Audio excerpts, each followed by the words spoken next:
can often, if the minorities can often be the canaries.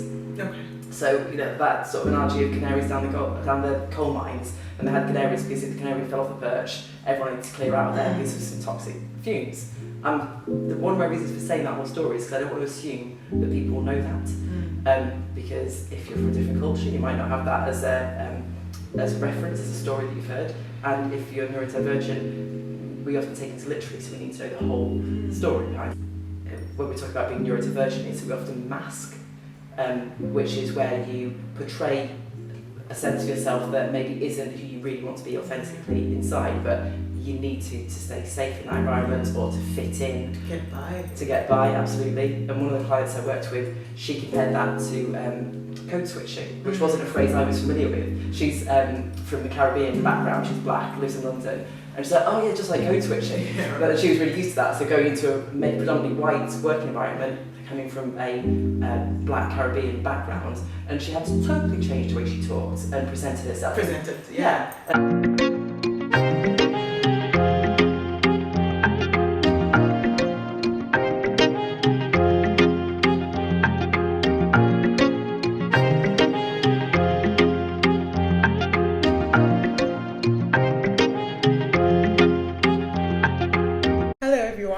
Welcome to another episode of the Welsh podcast, where we bring you inspiring conversations about aspiration, innovation, creativity, and success right here in the heart of Wales. So I'm your host, Kim, and I'm joined today by a wonderful guest, and we're here talking about all things entrepreneurship, sustainability, food, and everything in between. So welcome, Corrine.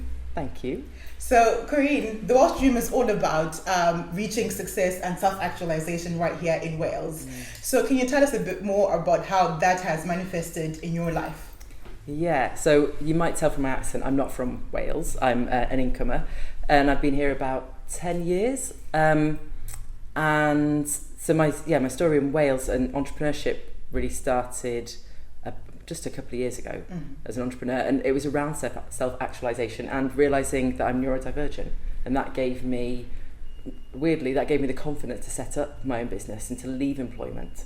So that was really interesting for me, and what I've gone on to do is being around things that I was doing as an employed person, but to do it in my own way that suits me much more.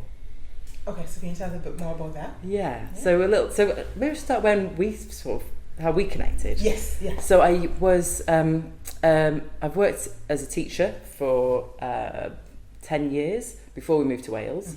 Then since I moved to Wales, I've worked in the third sector. I didn't get a teaching job. I moved to Pembrokeshire. There weren't many teaching jobs there, so I diversified and went into work for an organisation called Transition Brugwine. We set up the first surplus food cafe in Wales, the first community fridge in Wales. And so it's all around sustainability and campaigning and bringing things into people's consciousness, really. And when I was working there, I was approached by an organisation called Renew Wales, this is where we got connected, and I became a mentor for them. And that programme doesn't exist anymore. It's been replaced by something called Eggin, and essentially it's to match people who are in an area around sustainability, match them with other organisations or other people who want to learn more about that, and to mentor and to have that peer relationship. And that's how I got to know you and to meet the Kai, because I was working in that role as a freelancer, and we were working on sustainability policy here initially, weren't we? And then you guys have just run with it, and the Kai is now a real ambassador for climate action, and you're implementing it in so many different layers of the organisation, which is beautiful to see. So I worked for that organisation, then went on to work for a couple of other organisations, and it's interesting. I mean, listening to some of your previous podcasts, and it's great that you have such open conversations with people, and it helps me to be open here as well with you now. So I then had, kind of around COVID times, had severe anxiety, which I think is quite normal actually in a time of extreme change like that. And it made me question a lot of things. I was also looking into neurodivergent things for my child, because things were a bit difficult for him. And one of the best things I read was if you suspect anything with your child, and for people who don't know, neurodivergentness is around ADHD, autism, tic syndrome, Epilepsy comes into the category, those sorts of diagnoses, OCD, various things. So I was looking into that for them, and the best bit of advice I read was, if you suspect your child might be, you probably are too. There's a strong genetic link. Right. And maybe figure out yourself first, and then you can figure out your child. But like, put your own life jacket on, then you can help somebody else.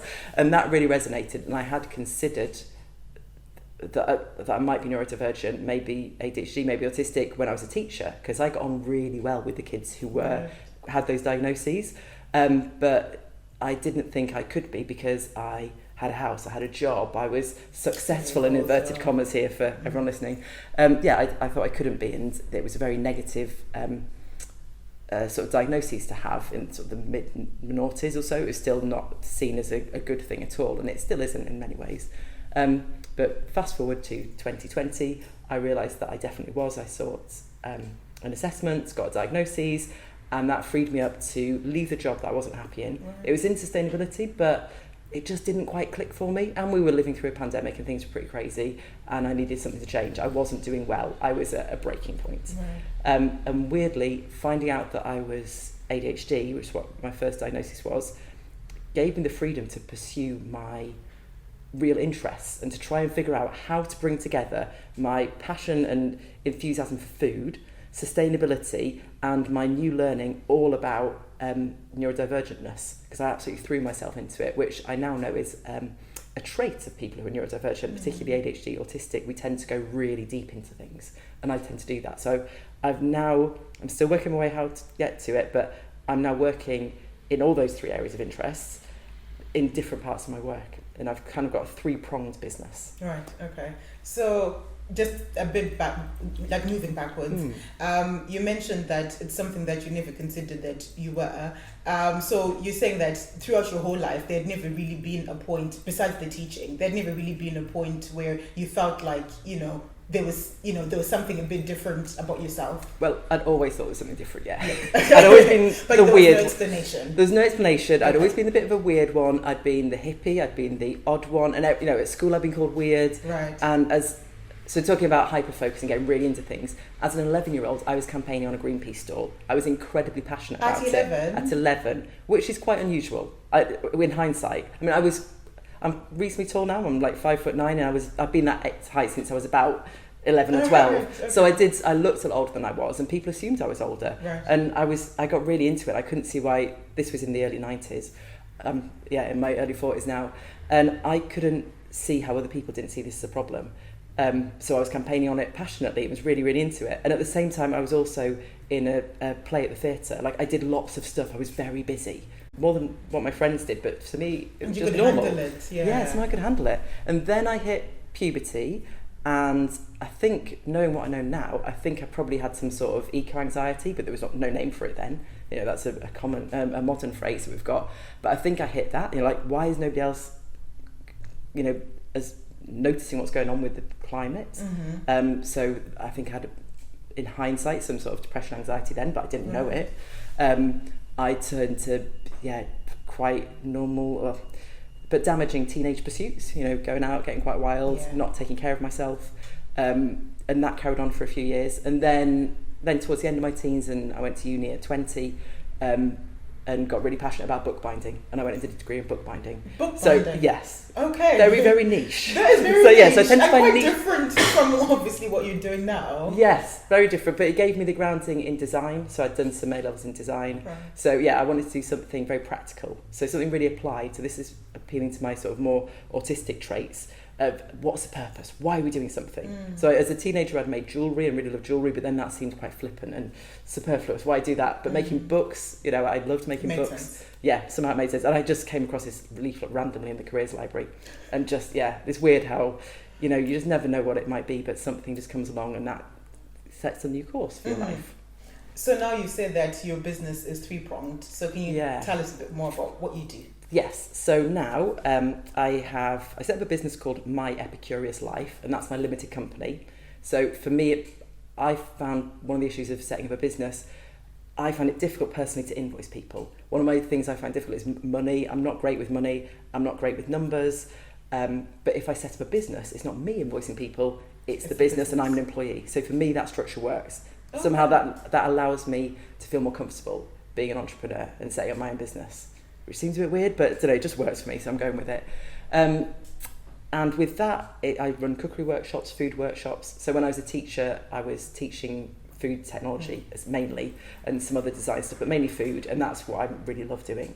A friend described my kitchen as a laboratory, which it quite often is. Experiment. Yeah, some people came around the other day like, what is that? It looks like some sort of brain in a pot, but it's kombucha. It's been left there for a little while, so it doesn't look great, but I do have pots of weird things around the place, and I love that because I love the science behind it and learning about it and working out why things happen. So fermentation is something that I love, and I've been into that for about the last 5 years. Fermentation of food. So that's one strand of it. Cookery workshops with groups, with organisations, doing it all over the place. So cooking over fire, on beaches, and in normal domestic settings too.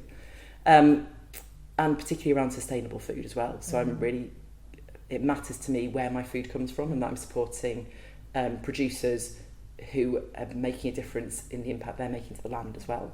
So in Pembrokeshire, we're really lucky. We've got some incredible producers doing things on a really small scale. So I know I'm really lucky there. When I was in Bristol in the city, maybe wasn't so much access to that. Although weirdly, Bristol probably is a weird little bubble of its own that does have some incredible inner city projects. And there are some here in Swansea and around Gower as well that I'm a little bit familiar with.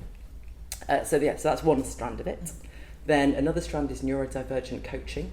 So I coach other neurodivergent adults. And I came across that because I saw coaching when I got my diagnosis to understand more about myself, to peel back layers of ways of being that weren't really serving me and weren't actually authentically me, to learn who I really was. So I'd been, as a young person, pre-pubescent, I was totally free and fine with who I was. Then I began conforming a lot more, and I lost track of who I was. So I've had this process of getting to more who I am. So I found coaching really valuable, so I've become a coach, and I coach other neurodivergent adults, which I love because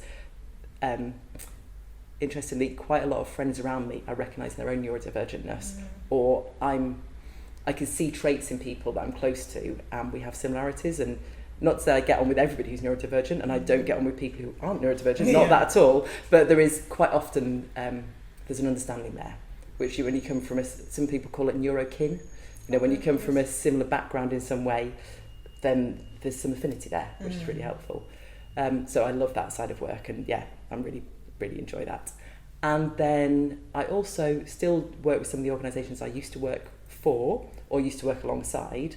And so, for example, I did a long-term evaluation of a project all around using waste products from a local area. So waste products from farming or from heath and hedgerows, that sort of thing, and got to follow their project and then write a big report at the end of it.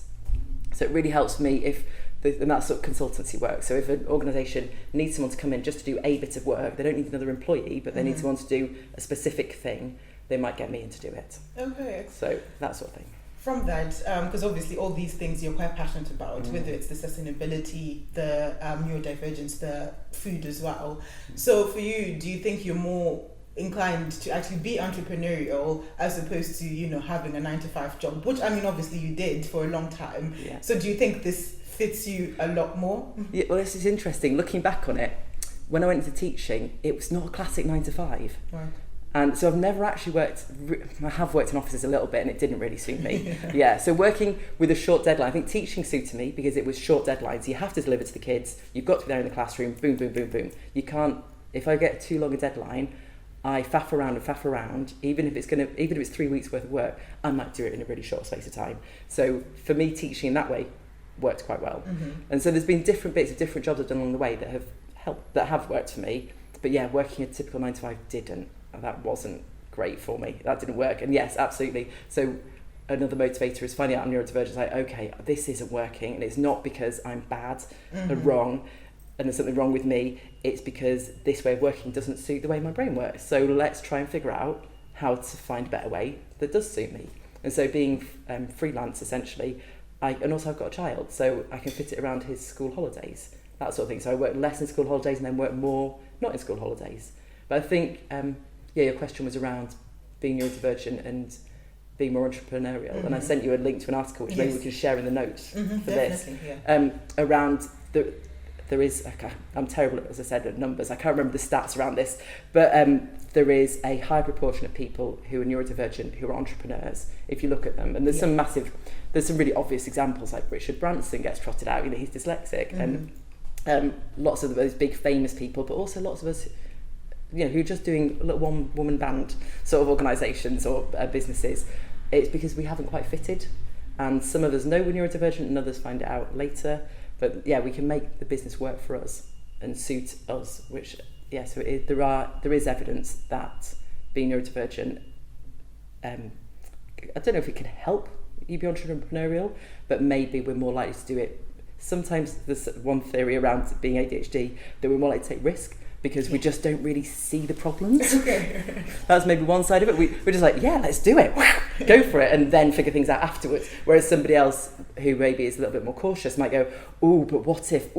Ooh, not sure. And that might stop them actually. So actually, I was reading that article earlier, and I think what they were trying to say is also people who are neurodivergent are actually a lot more entrepreneurial, and what they did was match all the different characteristics. So for example, risk-taking, creativity, innovation, time management was also another thing. Ability to express yourself was also one of those things where they were saying if people had trauma in their childhood, then they're more likely not to express themselves, as entrepreneurs because of that trauma. Then it was things to do with organization as well. So normally they would work better in a team because, they're all ideas and all five, they want to go. But then sometimes it's not as organized. So that's where, bringing someone who's got sort of that expertise as well really helps to just complement each other. So they were actually confirming that neurodivergent people are more entrepreneurial. So for you, is there any specific character traits that you've seen in yourself or even the clients that you've supported that could potentially support that? The creativity side of it, So I have some private clients who, a handful are have their own businesses, entrepreneurs, and then the majority of people I work with they're referred through their work, and a lot of them get access to work support. And I wanted to mention that as well, actually, for anybody who is eligible. So if you've got any sort of disability, which dyslexia, ADHD, autism, all class as disabilities. Okay. So I get access to work support. So that gives, for me, I get access to some accounting software because that's a real issue for me. And luckily the person who assessed me suggested it, so I get that.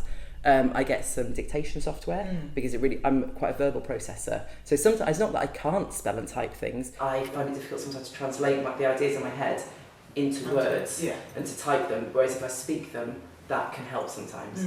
So those sorts of things really help to support with. And thinking about, so the clients I work with, the majority of them are actually employees, so I can't speak from that experience, but a lot of them do things in a different way, so that supports it. And from when I was an employee myself, I was often valued for my organisation, and I could see things in a way that other people just didn't get them. And sometimes that'd be a bit wacky and it wasn't taken, and other times like, oh yeah, that's really obvious, why don't we all think of that? And I could see things that either people just didn't think to look at because they were just so used to doing it, and maybe for me, doing something in a certain way was really challenging and didn't suit the way I worked. So I come up with my own hack, and this is something that loads of my clients do. They have their own systems for things, because sometimes they're really convoluted, really complicated. That no one else can do. And actually sometimes they don't serve them as well. So what the benefit of working with me as their coach is that we can examine why they're doing it in a certain way, and then can help them simplify it, because sometimes it's got so complex. I'm thinking particularly some of my clients, a few in particular, who are dyslexic, and they're doing something to help themselves, but there's too many layers there, and so we strip it back and we get it down to what actually they need to do, because sometimes when we're neurodivergent we can't work out what it is we've been asked to do, and this is why working for somebody else can be an issue. Like, we often need the context. Why am I doing this? We don't stand for BS often, and so it's like, well, if there's no point to this, I'm not going to do it. So sometimes people have to trick themselves, and I'm doing it because I get paid, and if I don't, I'll lose my job, and that has to become the reason, because they just don't see any other reason to do it. I think that's an important point in terms of actually as employers or whatever you may be, right? Just considering, okay, how can I improve my communication to actually just support everyone who might be in my team? Because I think sometimes you might not be aware that someone has ADHD or dyslexia or whatever it may be. But then I think if you just use that as a principle for just how you run your team, then that's just going to help everybody. That's absolutely spot on. If you make things better for neurodivergent people, I've not seen any example where that then makes things more difficult for people who aren't. So often I read a really good example on a comment on LinkedIn the other day, a woman called Anne Collis, who's actually from Swansea and is a fellow Egging mentor. I think she's from Swansea. And she pointed out that the minorities can often be the canaries. Okay. So, that sort of analogy of canaries down the coal mines, and they had canaries because if the canary fell off the perch, everyone needed to clear out of there because of some toxic fumes. One of my reasons for saying that whole story is because I don't want to assume that people know that, because if you're from a different culture, you might not have that as a reference, as a story that you've heard, and if you're neurodivergent, we often take things literally, so we need to know the whole story behind that. So just a little tangent there, coming back to this bit.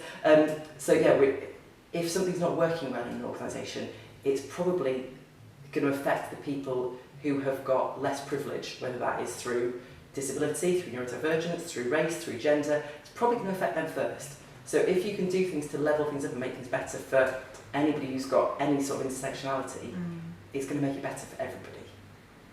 It might affect the white, rich males first, and they might not be so keen on it. So it might not be great for them, but in the long run, it's definitely going to be better for them. For everybody. Yeah, there might be some resistance there. Yeah, definitely. So actually, with that, do you think there's some similarities? Because actually, again, something I was reading on earlier, they were talking about how underrepresented groups or groups with any sort of intersectionality tend to have a lot more similarities than differences. So what do you think about that? Yeah, so I'm, for anybody listening, for the record, I'm a white woman who's in the mid-40s, early 40s, who's English but lives in Wales now. So I've got some degrees of privilege, and I'm neurodivergent. I don't have any physical disabilities, but I now recognise that I have, learning disabilities. So I've got some privileges and some things that set me back, absolutely. And they also intersect with one another, so nobody would guess, looking at me, that I have a disability, and I don't always want to disclose that. And some of the clients I work with, and age comes into it as well. So thinking of a young black woman that I work with, and we can have conversations around things that she might not have with people at work, and she might want to sense check things a little bit. So when I'm working with her coach, and there might be times when she doesn't want to bring that into work, but she wants somebody to talk to her about with it. And something that comes up in when we talk about being neurodivergent is that we often mask, which is where you portray a sense of yourself that maybe isn't who you really want to be authentically inside, but you need to stay safe in that environment or to fit in. To get by, absolutely. And one of the clients I worked with, she compared that to code switching, which wasn't a phrase I was familiar with. She's from the Caribbean background, she's black, lives in London, and she's like, oh yeah, just like code switching. But she was really used to that, so going into a predominantly white working environment, coming from a black Caribbean background, and she had to totally change the way she talked and presented herself. And the clothes she wore and all sorts of things. And when she was at the start of her career, that was a bit of an eye-opener, because even at uni, she'd gone to uni in London and within a similar sort of demographic to the folks she'd grown up with. So there's some similarity there. So you might not be neurodivergent, but if you're black, you might recognise that code switching or masking, whatever term you want to use. And if you're both, then you've got multiple layers of that. Sometimes try and unpick that. It's difficult, and sometimes you don't want to do it, but it can be helpful to understand why you're doing things in a certain way, to decide if you want to carry on. And where times there might be, it is literally safer sometimes to code switch or to mask. You're going to be picked on, it's not a safe place for you to be your true self. And then other times you're like, am I doing this because I feel safe, or just because I've forgotten how to be myself? So what can help people, anyone really, either, they've got a special characteristics because of anything really, what could help those individuals feel like they're able to be more authentic, in themselves, by themselves, but also with other people? That's a huge one. Oh my goodness. And I also want to point out there that please, if you've got anything else to say on code switching, because I am not an expert in that, then please do. No, it was spot on actually what you said. Yeah. No, it's, like you said, it is just about how you speak or just how you present yourself and come in an environment, just depending on who's there. So yeah, it's just okay. Well, it's checking with that. How to be. It can help to be around other folk who go through something similar. Yeah. Because there is something about that supporting community being really, really valuable and not feeling alone. So for me, it's the only example I'm really going to give is from my own. And I know I've supported clients through it, but I'm going to respect them. Everyone does it in their own different way. So for me, thinking about being neurodivergent, it was really about, I listened to podcasts. There's a brilliant one that I love, a woman called Amy Richards, does the Square Peg Community podcast. And she interviews women and non-binary folk who are neurodivergent, and usually, I think apart from one episode, late diagnosed as well, so in adulthood, recognising it, and not even necessarily being diagnosed, but recognising it in themselves. So that was huge. I really love that to start with. And then from that, I developed my own little community and followed, so that was mainly online, because where I live, there aren't many folk around that I knew of. Interesting, listening to her podcast, I then heard about other people who lived in Pembrokeshire and got in touch with them, and then we've not actually met up because this was all kind of pandemic times, and now life's got a bit busy again. And I think maybe my needs have changed a little bit as well. So for me, it was really about building a community around me, and on my LinkedIn profile, it's the same. For me, I actually pursued it into work, so it's become my career as well. And I can see for the rest of my working life, this is my fourth career. And I can see neurodivergent coaching being the one that sees me through to the end. And I'll do other bits as well, but this is my latest one, and I think it's going to be the biggest and the last to keep going with. So for me, it was really finding out more about it.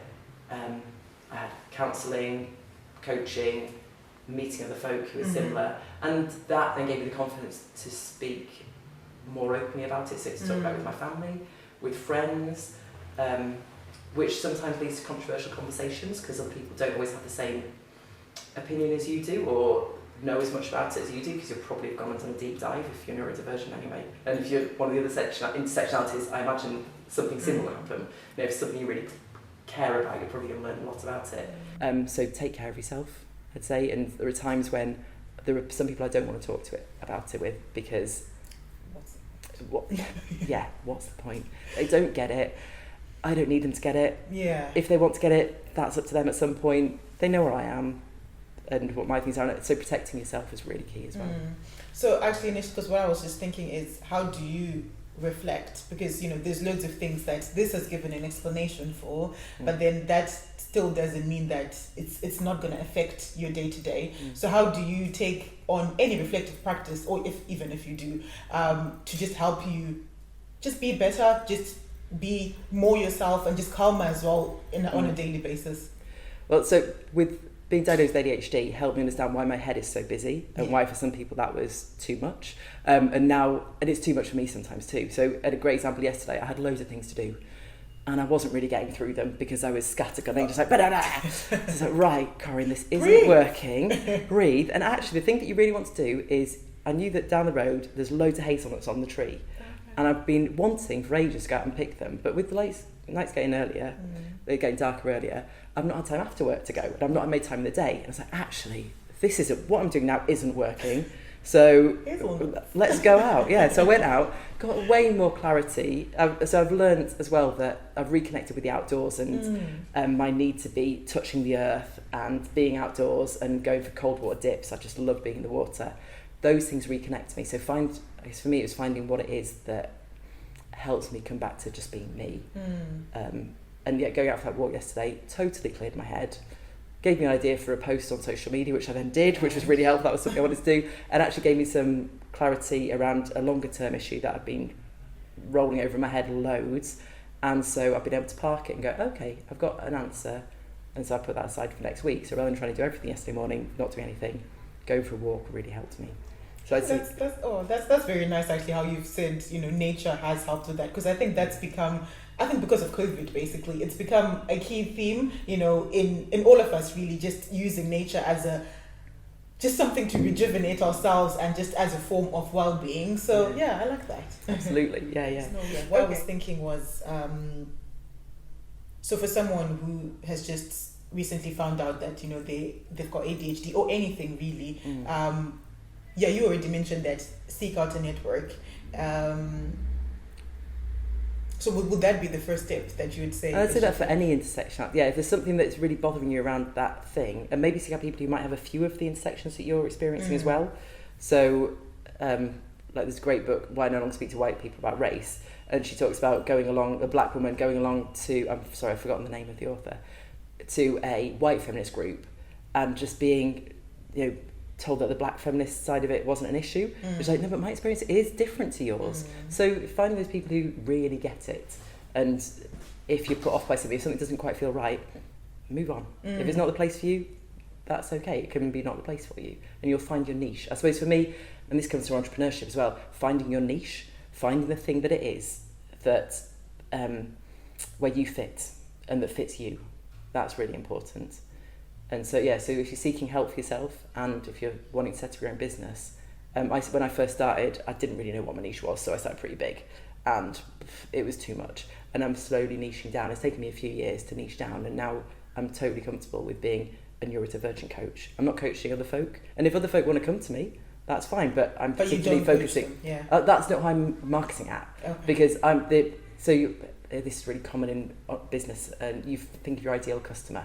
So I've got my ideal customers for different parts of my business, and at first, so with the cookery workshop side of it, at first I was trying to run cookery workshops for anyone to come to, but that's too broad, way too broad. Who's anyone? Nobody identifies with being anyone. So I had to niche it down, and then I realised that running open cookery courses for anybody to come along and book onto was exhausting for me, because I had to do all the publicity for it. I had to make sure I had enough people booking onto each course to make it run, and I found that really, really tiring, because I'm not only running a cookery school, I'm doing these other businesses too.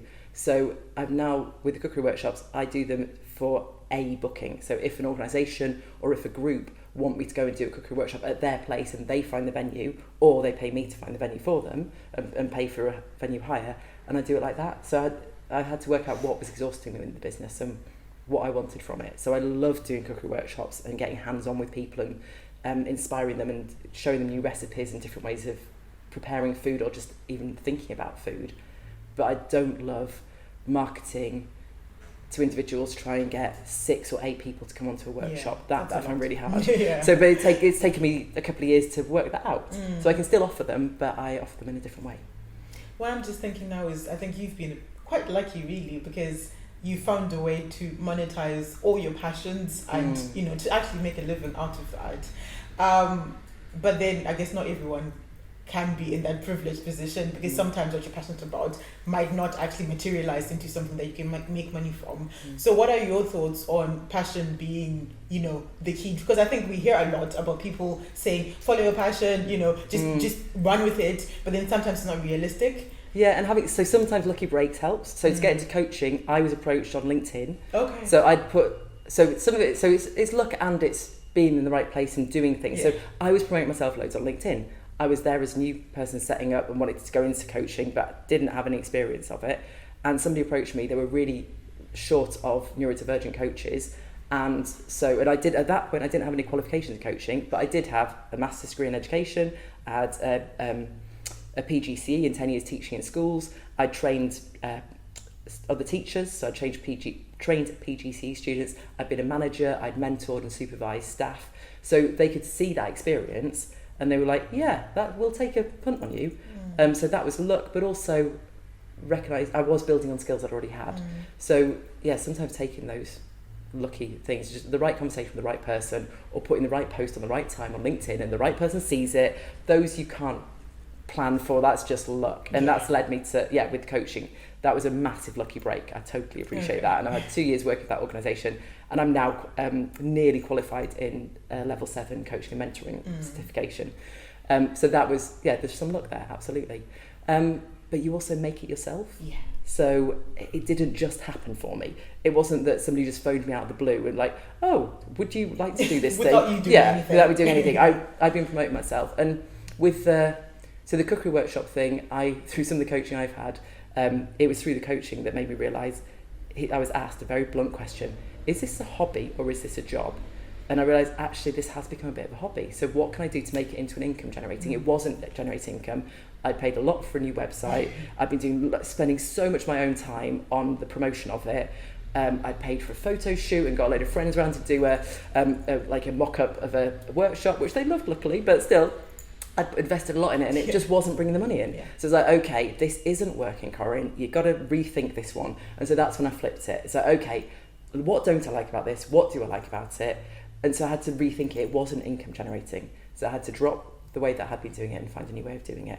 So I think you probably, if you have something you're really interested in, you probably can find a way of making money out of it. Take an example of a friend's sister was really, really into reptiles and stuff like that, and was getting few too many of them. And there wasn't a reptile centre in South West Wales, in Pembrokeshire, so developed a shop from it. So, but by being in that world and being absolutely passionate about it, and then knowing other people who were really, really into it and were having to travel or having to order lots of things on the internet for that's very niche but quite expensive hobby, so they can identify there was a need for it. Doing a bit of research, having some luck, and I've not got here just like that, I can't ever stop. So it's always work.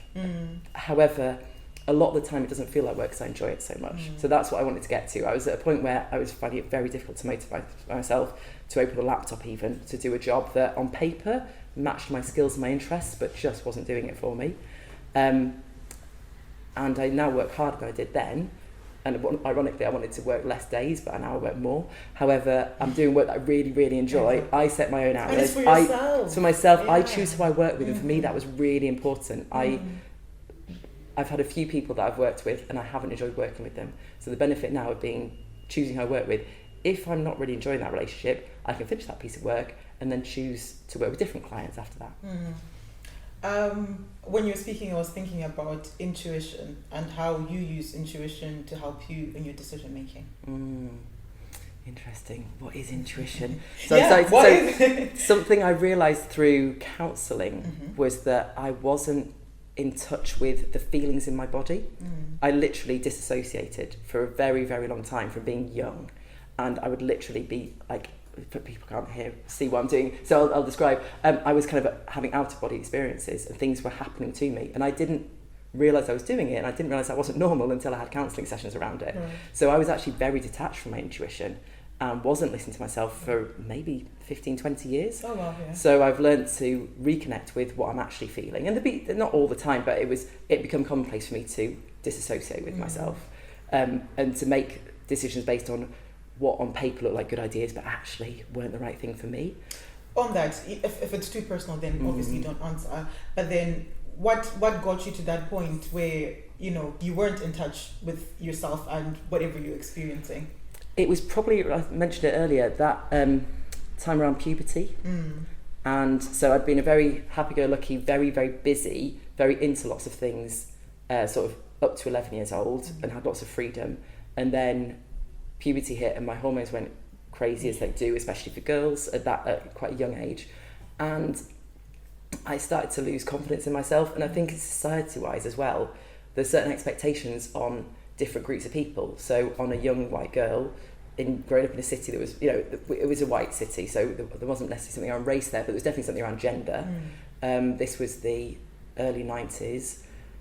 And I just learnt to hide myself more, and somehow, I'm not a psychologist, I don't know how it happened, but I stopped trusting myself and started listening to other people more and being very confused, and literally took myself out of my body and wasn't very associated. And there's also around neurodivergence, sometimes things called interoception. So for some folk, interoception is like noticing your body signals. So for some folk, it's like not knowing when you need the loo. Or not knowing when you're hungry, not knowing when you're thirsty, those sorts of things that your body's sending a signal to your brain. But it's just not. But it's not really working. And it might, but like I get it sometimes if I'm really interested in something or really focused on something, I can go a whole day without feeling hungry, without going to the loo, and then be like, oh my God, like I'm running to the toilet because I'm suddenly really, really desperate, or suddenly realise I'm extremely hungry, or if something distracts me, like maybe my son comes home from school and I get pulled out of the thing that I've been focused on and realise I'm absolutely starving. But a few years ago, I wouldn't have known I was starving. I'd have just got really angry because I was hangry by that point, and I'd have got angry with somebody else. But I've learned that to listen to my body much more, and I've reconnected with the signals that it's sending me. I know much more about my intuition, and reading around the gut-brain connection. And I think some of I eat, have kefir every day. I have fermented food, so I think my gut biome is quite good. I've always had quite a healthy diet anyway. I've been veggie since I was a tiny kid. Never liked meat and don't really have processed foods, so some of those things were okay. But yeah, learning to reconnect with my intuition has helped me, and sadly it led to the end of my marriage. Sad in some ways, but there were things that weren't great there, so that was quite a wrench, but it was the right thing to do, and now everything's better for all of us, for my ex and for our son and for me. We're all in much better places. But that was, those sorts of things, learning to trust your instinct around that sort of thing is really, really hard. That's life-changing stuff, and yeah, that's difficult. And it takes work. Where do you start? Being really honest with yourself, I think. So for me, it started in counselling. Years later, I was in counselling quite a few years, and towards the end of it, she said that when I'd first arrived, I was absolutely shattered, and she was amazed that I was carrying on. I was doing so well in inverted commas. I was still working, I was still managing a house, I was doing a lot of the childcare by myself, and still maintaining a social life. And from what she saw of me, there wasn't much left of me. And then by the time I finished, so lots of work in counselling, so different, confident, able to set my own business. I'd moved house a few times, it's re-established myself essentially. So I think what I'm just thinking right now is sometimes you're supposed to make a decision, right? This is literally a bit of a tangent, but even if it's like a business decision or a personal decision, but then there's just something that's holding you back. And that something could even be like just the confidence because, things are going to change or whatever. So how would you follow through? So I'm going to give you a coaching sort of answer. Yeah. I have been learning, my new favourite thing in coaching is clean language. Okay. And clean refers to just using the person you're coaching's language. So not interpreting it anyway, but just helping them explore and go a bit deeper and maybe identify if they're talking, sometimes people talk in metaphors. So where is that metaphor? Let's really flesh it out. So and I can use that on myself. I can self-coach and use that. So to try and identify, sometimes there's a blockage. Maybe this is what we're talking about. There's maybe a block there. What is it that's stopping me make this decision? And we've got intuition helping us sometimes, but at the moment that's maybe not working. Okay, so what is it that I want? And maybe the question we might ask is, I'm going to say something really simple, a cup of tea. So you want a cup of tea, and what would you like to have happen? Actually, let's bring a specific example. Let's just say, actually the same thing that you went through. Let's just say I'm in a job that I am completely unhappy with, and I kind of know the next steps I need to take, which might involve me actually starting my own business. So I know that's where I want to go, but then something is holding me back. Okay, so this is a great example. Yeah, so I want to change jobs, and what do I want to have happen? So what do I want to have happen? And people will say, well, I want to, and in fact, this happened exactly the same thing yesterday with a client. Right. So I'm going to base it on what they said, but it's totally anonymous. I'm not going to refer to anything in too much detail, but they wanted freedom. They wanted some very literal things. They wanted a desk with books, a computer and a phone. So some real solid things. They wanted to be respected in their team. I don't think money came into it. I'm trying to think of the other things. I'm trying to think of things that aren't too identifying actually to say. But so asking questions around what is it that you actually want? What do you want to have happen? And so they listed all these things with they've got a job offer on the table, they've got a current job, and they're wondering if they'd go self-employed or have their own enterprise. So they listed, without thinking about any of those three options, they listed what they want. So in their ideal job, what they would have. And what their ideal workplace would be like, and really, they had this great picture of it, literally what the office is going to be like, what the atmosphere is going to be like. It's almost visualization. Yeah, visualizing it for themselves. Yeah. And then we went through it with the job offer on the table, and they realised that nearly everything on their want list was there. They think it's there at this job offer, but they don't know because they've not got the job yet, but that was a possibility. And then they went through their current job, and some things had never been met by their current job. Some things had been, but they'd changed. Some things they could see could change back to that, but some wouldn't. And some there were blocks that they had no control over. Some things they could change. So their current job is looking less appealing to them based on their visualisation. And then their potential job is looking like it might match, but there are a lot of unknowns there, but it definitely seems to be. So they've got a few questions, they've got a second interview, a few questions they can go and find out at the second interview. And then they're not ready to be an entrepreneur yet, but it did make them think, ooh, if I wanted to set my own business, these are the things I'd be looking for. So that helped them get more realistic and make them realise that they're not quite ready to set up yet. So, at some point I'd like to do that, but I'm not quite ready yet because of various things. So initially, actually, one thing that stuck out to me in the list was their values. I think, just the whole freedom, respect, all of that actually is to do with a person, what matters to a person, and that translates to what matters to them, if it's in the workplace or whatever it may be. So, okay, so you go through what you want from whatever it may be, and then what happens after that? Well, if it's around, I think the original question here was, how do you make a decision? Like if you're a bit stuck, hopefully that gives you a little bit more, like to come back to your values. What is it I might give you that insight of what is it that's sticking here? What's the barrier? What's the blockage? And then once you know what the blockage is, you can explore that further. I mean, it's going to be different for every person. And for this particular person, this particular person, verbalising it and visualising it really helped. For some people, it's writing it down. For some people, going for a walk is going to help them with that. But taking yourself out of, if you can't come to a decision, stop trying to, like me yesterday, stop trying to bash your head. Don't keep doing the same thing and getting the same wrong result. Do something different. So for me, it was going for a walk. For this particular client, it was exploring this metaphor that he had. And for him, it was a motor. That was how it got started there. And so he was visualising a motor, and then it became this much bigger visualisation. Some people like writing down lists. So I used to do this a lot when I was younger, particularly pros and cons. And whenever I was like, there was way more cons, and I still went and did the thing anyway. And I'd be like, I should have stuck to the list. The list was telling me what to do, but didn't. But also sometimes the list doesn't take into account, again, what we were saying about your gut. It could be about a person, right? For example, because I was thinking, when I even asked the intuition question, was thinking, how do you also choose the clients that you work with, or organizations that you work with, to see if they fit with you, So sometimes things might look a certain way on paper, but then your body's telling you something else. So I would always think, go with your body. Absolutely. And then, but always thinking about like the realities of being an entrepreneur. Sometimes there might be an organisation you think, does this quite fit? And so then it might be down to, okay, well, if they pay me this much to do it, it's not that I'm going to sell my values, but there's this I'm not saying that don't just sell yourself in that way, but more there's this great analogy or sort of image that I like to refer back to, and a client who showed me this or taught me this.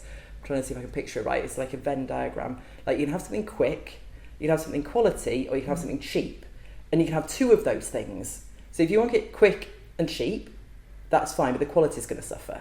Or I've used this with a client, and I didn't literally say this to them, but they wanted something quick and high quality, and they couldn't have it cheap. I can't do all those three things. I've got other clients, but if they want me to prioritise them, and I'm going to work over normal hours, they're going to have to pay me overtime for that. So in that instance, working out what your main things are, and you can do three things. And whatever, in this instance, it's around creative work, and so quality, speed, and cost comes into it.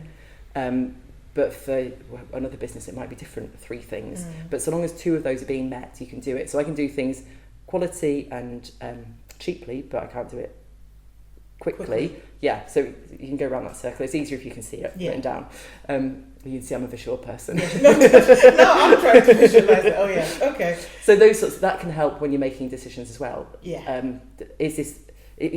Most things probably aren't going to meet every criteria, but are enough of my criteria being met?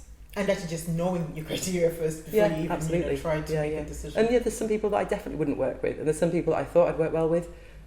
I don't think would work with again. It just didn't work. Somehow that chemistry wasn't there. It just wasn't the right thing.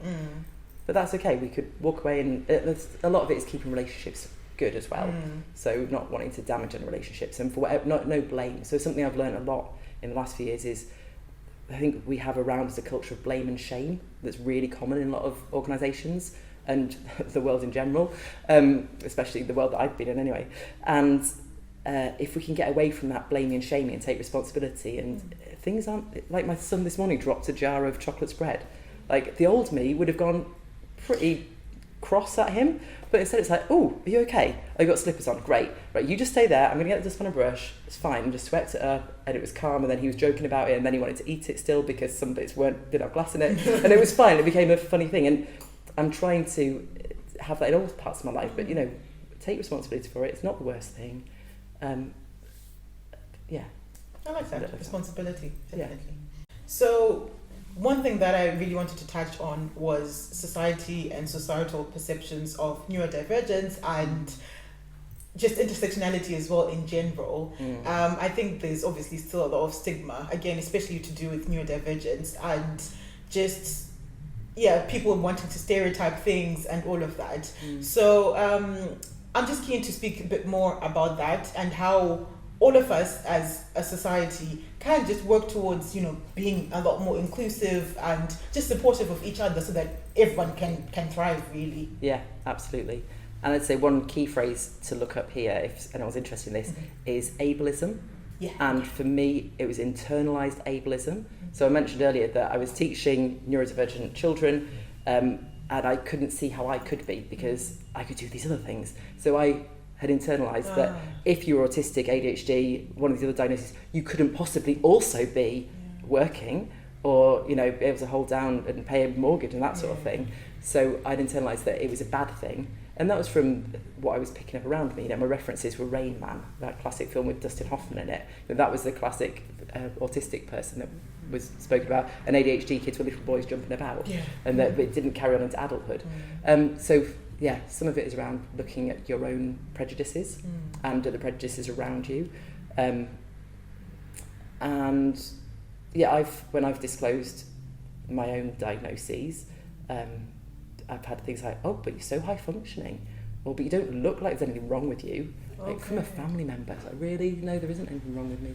And I've had... And how do you actually approach those conversations when people say these things? Do you actually, or maybe it will depend, but do you challenge it? What do you do in that situation? Depends how much energy I've got. Depends who it is. Maybe answer those two things really. And sometimes, just walk away. It's just like, whatever, this is not... It's not worth it. Yeah, like that brilliant, is it Reme? Her name's coming back to me. Why no longer talk to white people about race. Like, if you don't...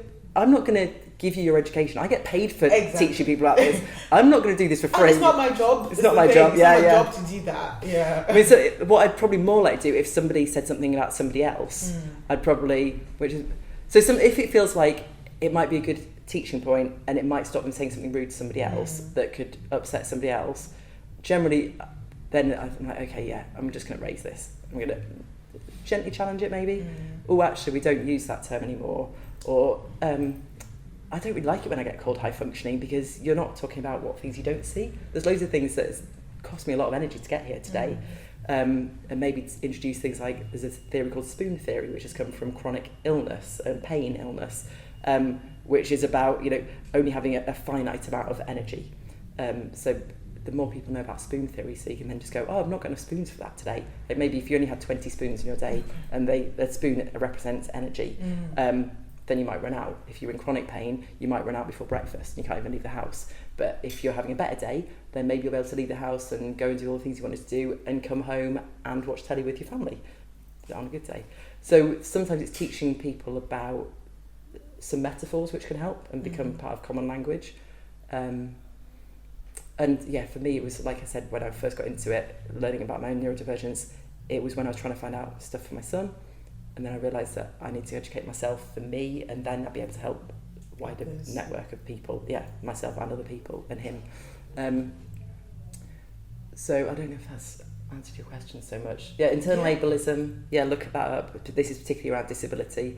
And I won't talk about other prejudices because I don't have a huge amount of lived experience of them, apart from gender, but I think that's covered elsewhere by lots of folk. But that's still an ongoing issue. And if you aren't sure about something, don't say it.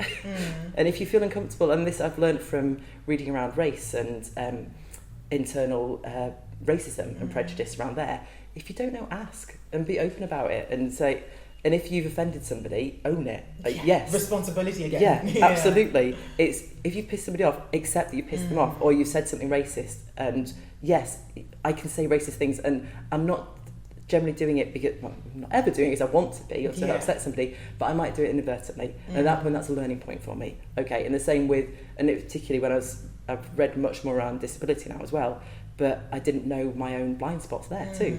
And so now, last year I led a project to improve accessibility for disabled people in Pembrokeshire.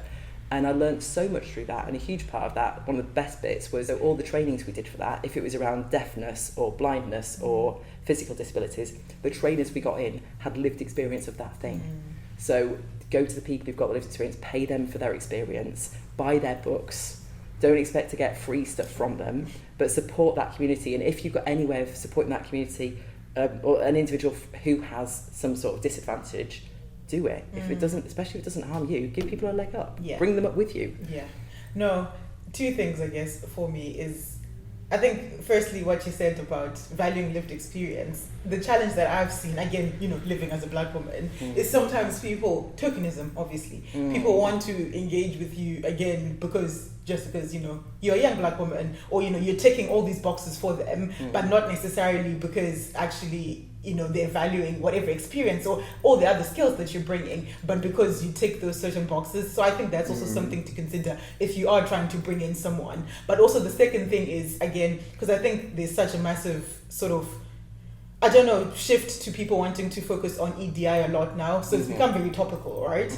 And then now you've seen workplaces having these EDI champions, and then people just focusing in on that one person who's got whatever intersectionality that may be, and thinking that, okay, they've got the answers to everything, but also just not realizing that just because someone is black, just because someone is disabled, they speak for all disabled folk or for all black, you know what I mean? Absolutely. So I think there's just, always a balance. And then there's also a balance of not wanting to put organisations off starting. And so you're right, it can't be tokenistic. And I have given training sessions, and I'm kind of cautious around doing it. It's like, are you only bringing me in because it's ADHD month? Is that why we're here? Black History Month. Yeah.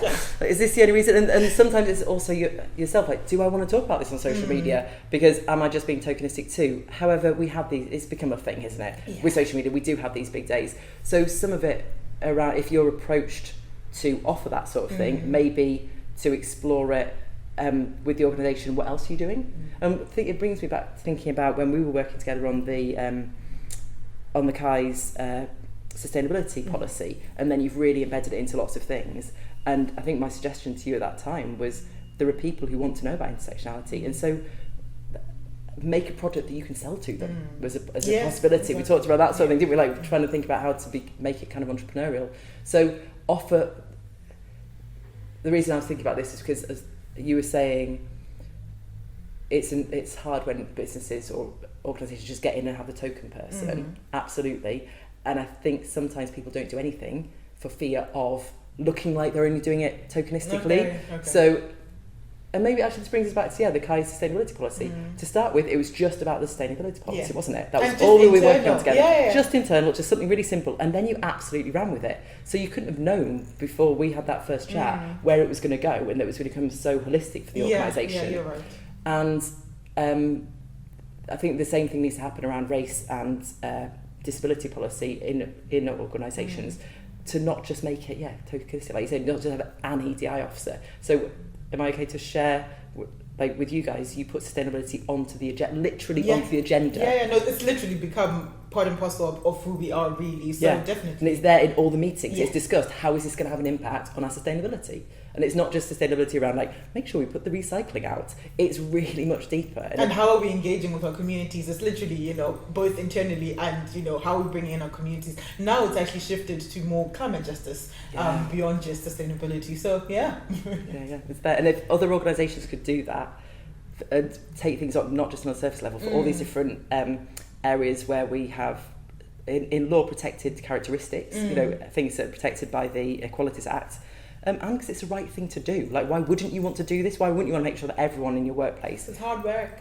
It costs some money. But but Recruitment costs money, and if you're not looking after your people, they're going to be leaving and maybe setting up in competition to you. Exactly. And possibly doing it better.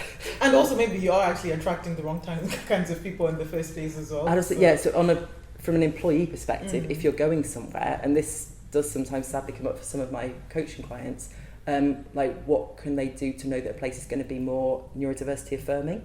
They're going to feel comfortable there, and it's from the initial thing. If you go to an interview and say you're dyslexic and you want the questions in advance, or you want something that they haven't offered, if they say no or if they question it, that's a bit of a red flag. No, it's a massive red flag. Don't go and work there. Exactly. Okay. What else do you want? Yeah. So you can use it both ways, as somebody looking to work somewhere, or looking as an entrepreneur looking to work with other clients. If they don't meet your values, or if something just stands out, don't work with them. There's other people you can work with. So move on.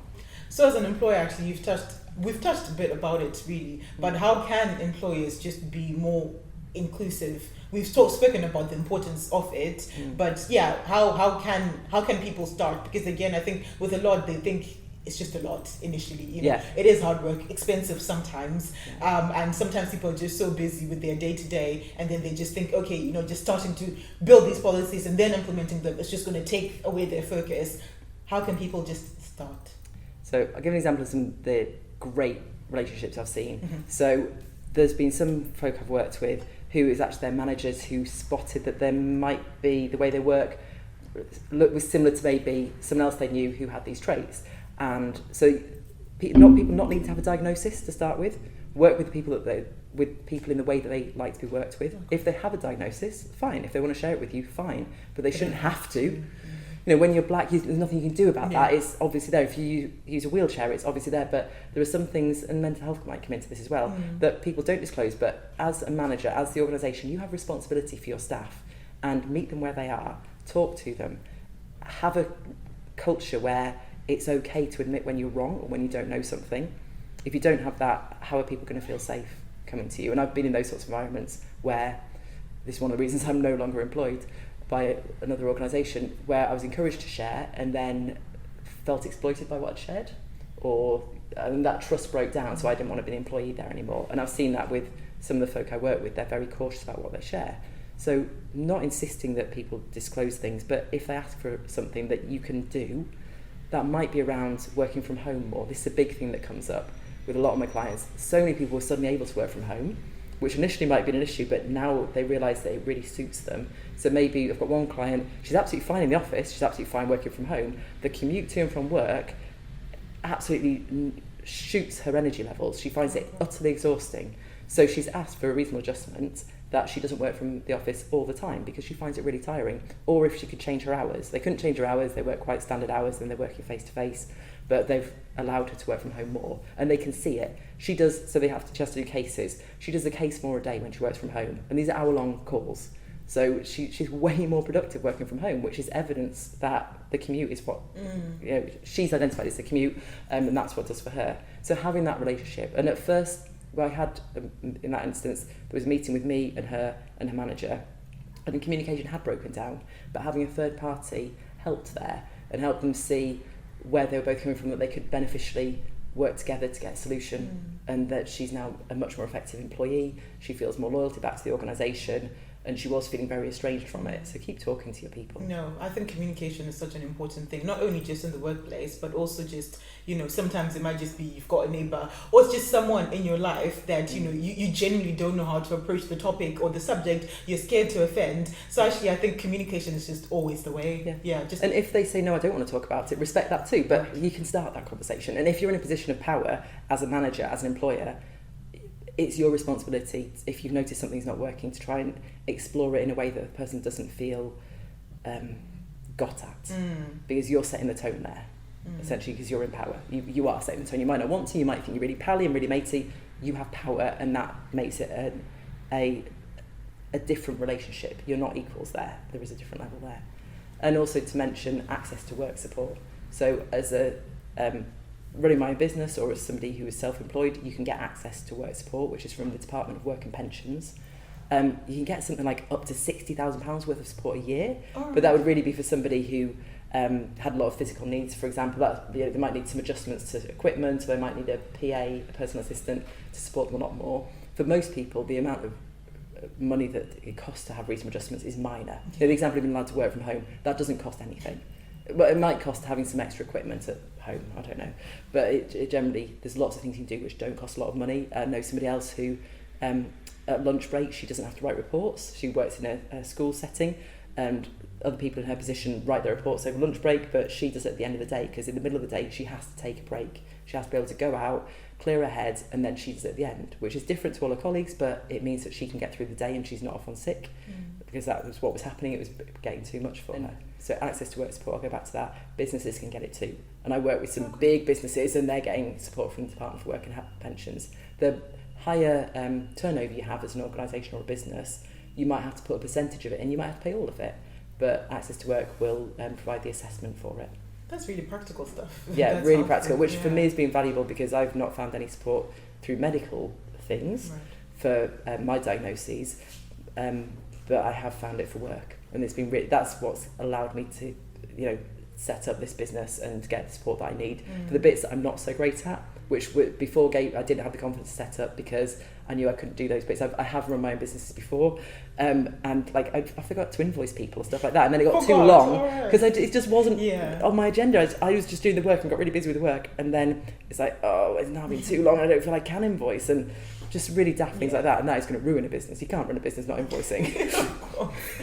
Okay, so actually you then mentioned about your diagnosis. I'm keen to explore a bit more about how the process was for you. Did you go through the NHS? I mean, you can say or not, but how was the process? No, that's interesting, and this is why I say not having a diagnosis is totally valid. If you identify, that has to count as well. Because I ended up self-funding.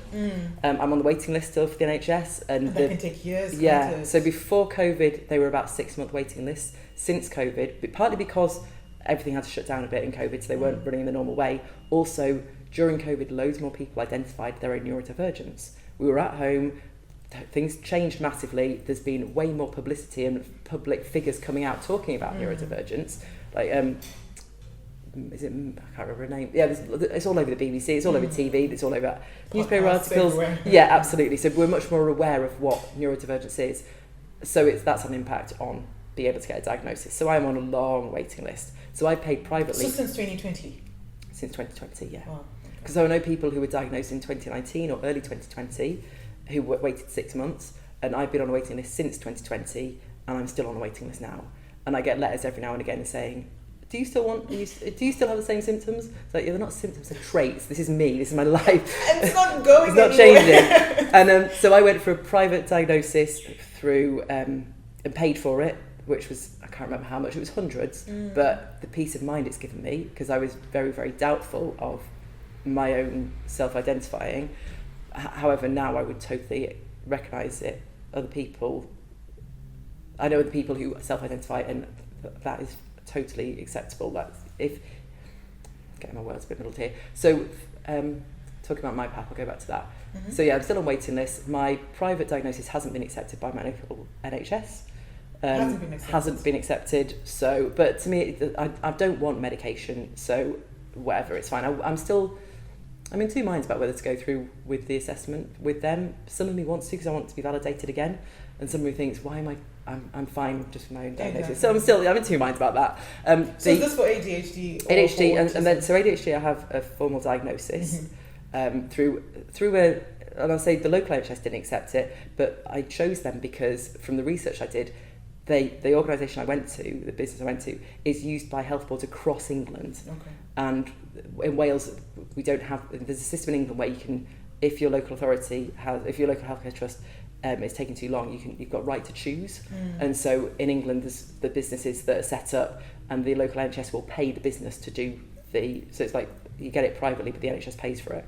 So I went to a business that I thought would be valid, but for some reason it isn't. It's credible, absolutely, really frustrating, but there's lots of these frustrating stories. I'm not the only one. The Integrated Autism Service for West Wales, if anybody locally wants to go to them, you can self-refer to them. I found them super helpful. Even I'm on their waiting list, and they give us stats, and like 95% of people who self-refer get a diagnosis, because it's quite a long process, and there's not many people like desperate to be autistic. Like, it's not something people are pretending. If you meet the criteria, you're very likely to be. And they give support. It was in Zoom that I had more support from them, but there were group sessions. I had some one-to-one support from them, and this was even before diagnosis. This was just from self-referral. Okay. And the self-referral goes through a panel as well. So my self-referral was accepted. So once that's accepted, I'm now on a waiting list for their services. And it's the same for children from my experience as well. That's a really long process, but before COVID it wasn't. For children there's different routes into it. So I know other people who their children have been seen through speech and language and got an assessment that way. But for children who maybe have less obvious traits or are very good at concealing them in more public places, it can be harder to get a diagnosis from my experience. Yeah, it's hard to find out about. Yeah, exactly. And you just sometimes, because there's just so much information out there sometimes, how do you just know how to funnel it down to what you need to do? Yeah. What was so in fact what I did, so yeah, this comes on to that self-diagnosis side of it. So before I went for a diagnosis, I can't remember which order it happened in actually, but I went for, I first learned about ADHD coaching because I found this was sometime in 2020. There wasn't, at that stage, even just a few years ago, there wasn't that much around about getting a diagnosis when you're an adult, which is why I was so happy to hear the Square Peg podcast. And that was just one season in, and now I think she's recording season 9 now. So it's just exploded as an area that people talk about and that is way more accepted. So I went to an ADHD coach to try and make sense of what was going on. And one of my earlier clients, one of the first people I worked with when I was coaching, when I first started coaching, he described it as he'd lost his foundations. Oh, okay. And that's a great description. Like, okay, what was my life built on? What I thought it was built on it's not true. And who am I now? Like, what's this new identity that I'm going to take? So that's a lot. Yeah. So and that's why sometimes being able to get a diagnosis can be so helpful. And reverse side of that, access to diagnosis is really hard. And the more intersections you have, the harder it's going to be as well. We know that if you're black and a woman, you're less likely to get a diagnosis. And from when I was teaching, even black kids, black so the boys. Black boys, this is exactly what I was about to say. The black boys, when I was teaching, were more likely to be characterised with behaviour issues and be problematic, whereas the white boys were more likely to be diagnosed with ADHD. And they're very different career paths. They're from that young age to be labelled like that. So I then taught in a secure children's home in Bristol, and the vast majority of the children there were not white, like crazy disproportion. And in hindsight, with what I know now, the vast majority had traits of neurodiversity as well. And we know that about the prison population. It's skewed racially, like there's more black folk in prison than there are in the country as a percentage. But that's actually quite interesting what you've just mentioned, actually, because I've never made that link with prisons as well. But then I think from that young age, it just dictates someone's path in life. Absolutely, channels you down that route. Absolutely. And neurodivergence is also overrepresented in prison populations. Right. So there's some of the organisations I work with, they also run prison programmes to support people. So you're in prison, you maybe don't have a home, you've got this record, and you just found out you're neurodivergent as well. Like, whoa, so many. What are your foundations there? What are you building on? Where do you start? Where do you start? And so often learning more about neurodivergence and then why things don't work. This is another point I want to come back to. So I'll pull back from prisons, but this is relevant to prison population as well. Even if you don't have a diagnosis, if you suspect you might be and you self-identify or self-diagnose as one of the neurodivergent diagnoses, or you just spot a few things in yourself, that can be helpful because you can then start to try and find things that will help you that suit other people like that. So if for you it's maybe reading, then you can find, okay, what helps other people who find reading difficult. So I'll find some dyslexia strategies and try and work around some of those. So it's finding out what things are more likely to work for you. And you might still want to try and get a diagnosis, but if that's not accessible or you're on a really long waiting list, you can start to look around for support or ask for support from your employer. This is why I'm saying for employers, it shouldn't matter what the diagnosis is. If someone's saying, I need some help with this, give them the help that they need. Lots of bigger employers will have like a license for all employees to use certain things, like on certain bits of software like Grammarly, for example, which I know a lot of my dyslexic clients really find useful. And Microsoft programs have got loads better now. Loads of them have a read loud function. So that's Audible has so many books on it. So if you, and you know, there's so many more podcasts now. So if reading's not your thing, but hearing things helps, there's stuff out there. Yeah. If you know that you don't like being around lots of people, so a common autistic trait is to find lots of social interaction too much, not for all autistic folk, but for quite a lot, then learning to ration how much you see people, or making sure you're building in time to just be by yourself. So taking care of yourself. And that it took me ages to realise that I'm not an extrovert. I can be, but I also need time to be an introvert. Yes, and everyone else told me I was, because I was really chatty, but that was part of my masking. It was just like, go on, and that's kind of the ADHD side as well.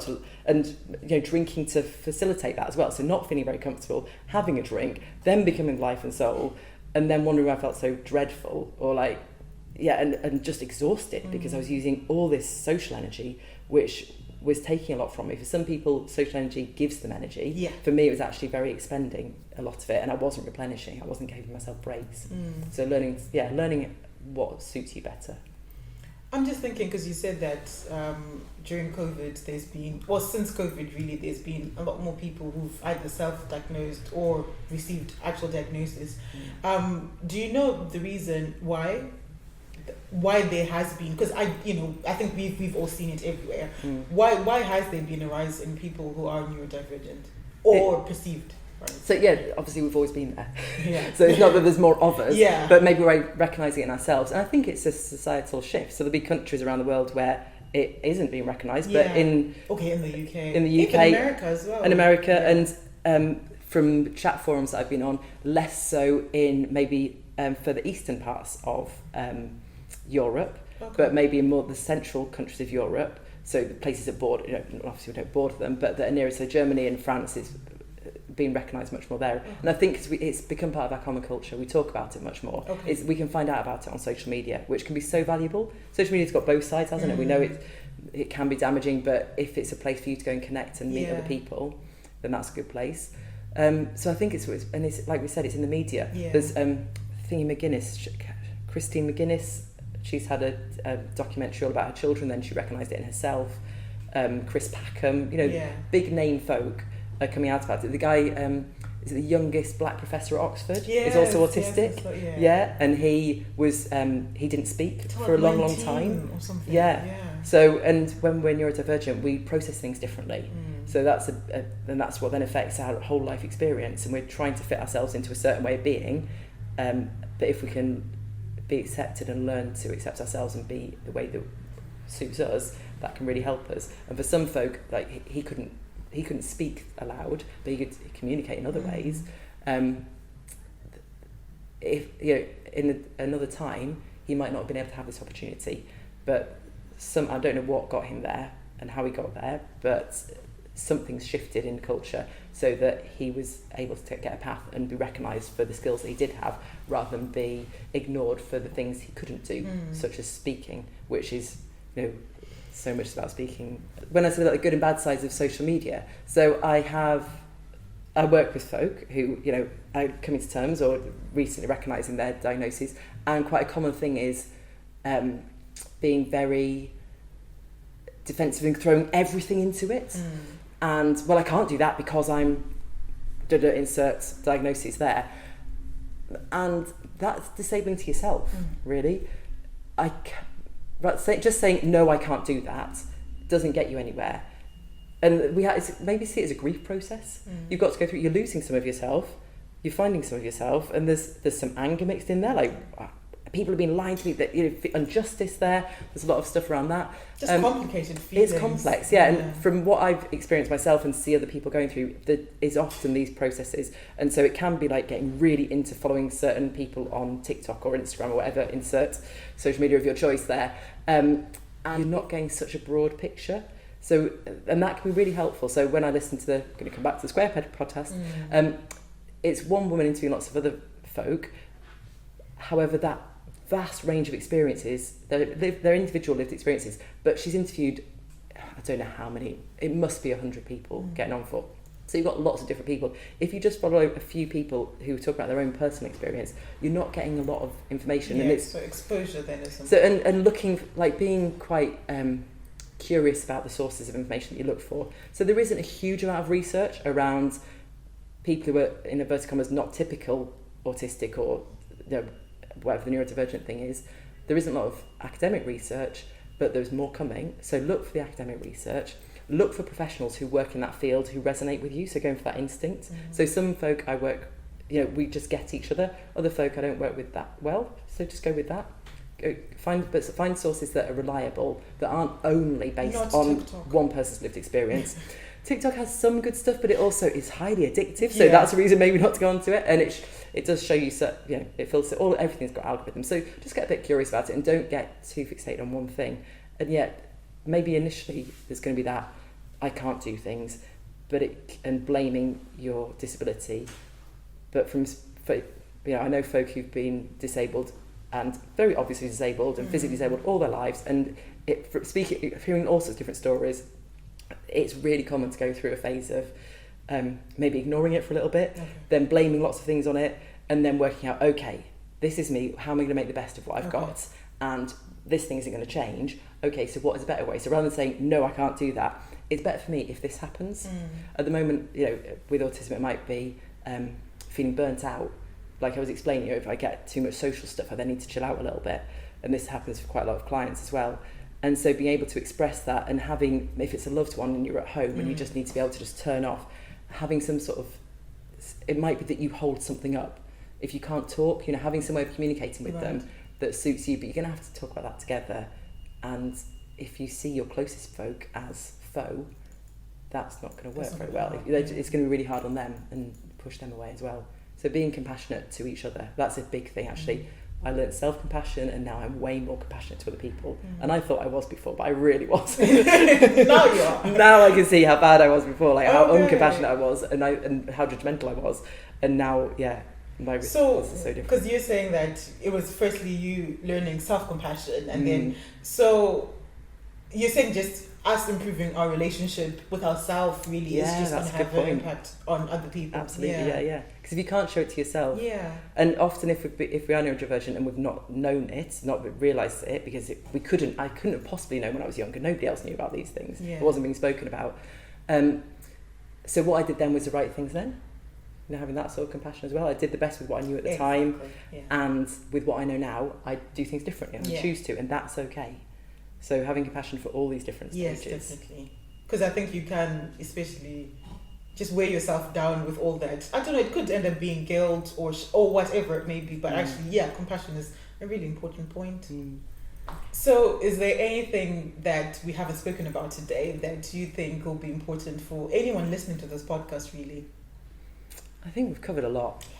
I think that's okay. And I'll share some links to you that I think might be relevant. There's one organisation that I've just been reading about, an ADHD Awareness Month and Black History Month, and they have those both intersections. So I'll share that, but I can't remember the name. So I'll share it with you, and that could go in there. And that's a group that's set up by one woman who was ADHD, black, in London, couldn't see anybody else around like her, so set up a Facebook group years ago, I think 2015, and it's become a thing. It's become this organisation, whose name I've forgotten. But so that's an entrepreneurial type idea. Yeah, definitely. But actually, when you've just said that about the whole, you know, she hasn't seen a lot of people that look like her, that have gone through similar experiences as her. I just think, especially when it comes to underrepresented communities, particularly if it's black communities, there is still such a huge stigma when it comes to these things. You know, people thinking that, you know, if their kids are autistic or whatever, there's something wrong with them, they have to be fixed. You know, I've known of people who've literally taken kids to their pastors to pray out the autism or whatever, you know, just like very extreme examples. So I just don't know what can be done really to support the autistic folk or just the neurodivergent folk in that area, but also just society in general to just shift those mindsets to come, you know, from that place. Maybe it comes back to what we just talked about, that compassion side of it. And allowing them, hopefully they'll come to that. But any influence that you've got with a group or with somebody, if you've got the energy, support them. Exactly. But sometimes it's not the right thing you can't change the people, you can change yourself. Yeah. And actually not putting to a over certain pressure on we can't yourself. force other people to think in our Yeah. way of thinking. And if you've, if that's an example, I'll relate it to an example I know where there's a family, and their daughter has had physical disabilities and now has an autism diagnosis, and the dad is finding it really, really hard, and he's like, you can do anything you want, and he's ignoring it. And that the problem for the daughter there is that she's being invalidated. Exactly. So, but the person I know is the auntie of this child, and so she's an outlet. So if somebody's got somebody to turn to, so you don't need everyone in your life to be supportive, I suppose, but having somebody is really, really valuable. I think that's and so if there's somebody in particular and you can be that supportive person for them, be that supportive person. If they don't want your support, that's their choice too. But and if it's you who's not getting support from people you wanted to get support from, which I've experienced, there'll be other people. If they're not ready to give you that support, and I was an adult, so it's very different. If it was a child, that's maybe a bit more concerning. But find the people who will be allies with you and will support you and will be who you need them to be. No, definitely. Okay, well, I just want to acknowledge you. Thank you so much for bringing, I guess, just such openness to this conversation and just sharing all that you've done, the personal stuff, the not so personal stuff as well. I think, your journey is really inspiring, and you're inspiring really, like with all the work that you're doing as well. So thank you so much for your insights. So before we close, I just want to ask you what your Welsh dream is. Okay. And I only knew this was coming because I listened to a podcast on the way here and heard it. So I think I love what the government is doing around sustainability. We've got some world-setting agendas there, so to continue with those sorts of things. And I love the new experiment they're doing, the test they're doing with universal basic income with a group of care leavers. And I know one of them who's benefiting from that, so that's beautiful to see. I think that it'd be wonderful if we had that in Wales and that became a thing. With our healthcare system has some flaws, but we don't pay for prescriptions. There's some little bits there. So something around, as I said, money's not my thing. So if we didn't have to think about money, we do things for passion, that would be really valuable to me. And I think if that freedom was available to everybody, that would be, I think we could trust ourselves as a society to become something really inspiring and beautiful. And maintain, getting outdoors, having time to maintain mental health and just the love of this beautiful country that we live in. And for folk who don't have access to that, for there to be better transport so that you don't have to rely on a car or a vehicle, your own personal vehicle, to have some sort of better infrastructure so that if you live in central Swansea, you can get out to, up to the hills that are just up there and over to the beaches over there. I live in a place where I can cycle, it takes me an hour, but I can cycle to the beach, which is a real joy. But I've got the confidence to do that, I've got the skills, I've got the bike. That's not available to everybody. So for everyone to have those opportunities would be, really special. No, I love that. Well, thank you, Corinne. And that's the end.